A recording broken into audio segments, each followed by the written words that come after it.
كلمة روعة وهبال وبنان قليلة في هاد المملحات. الاقتصاديين والساهلين والسريعين يوجدوا في رمشة.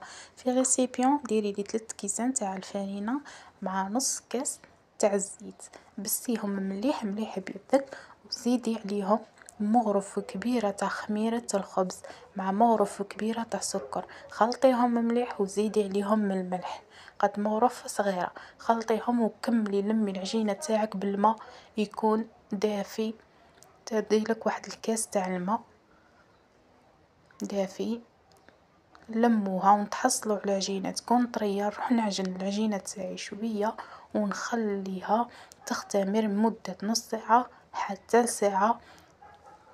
في هاد الأثناء نروح نحضر الحشوة تاعي. الحشوة اللي كانت عبارة عن حبة بصل تكون كبيرة، الملح، الحرور والفلفلة حمراء، نروح نحطهم فوق الغاز. كي نشوف البصل تاعي دبال نزيد عليه 2 حبات تاع طماطيس وسنة تاع ثوم ونروح نعاود نحطهم في الغاز يكملوا الطياب تاعهم.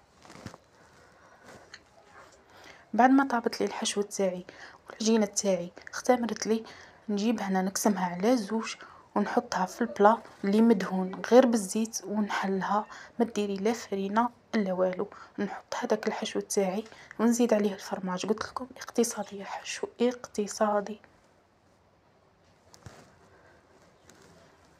نعاود نغلق عليها بهذيك لاباط تاعها العجينه تاعها ونقلع الزوائد ونروح ندهنها بالصفار البيض ونطراسيها غير من الفوق بالخدمي بلا ما نوصل الخدمي لتحت.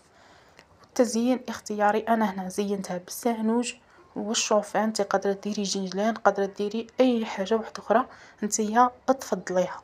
ونروح نطيبها مباشره. والعجينه اللي بقات لي رحت شكلت بها بوتي بان، ميني بان، جاو بزاف شابين لا من الشكل ولا من الذوق، روعة. نزيد ندهنهم بالصفار البيض ونروح نطيبهم مباشرة. عليها قلت لكم سهلة، تختمر غير المرة الأولى ومن بعد صاي.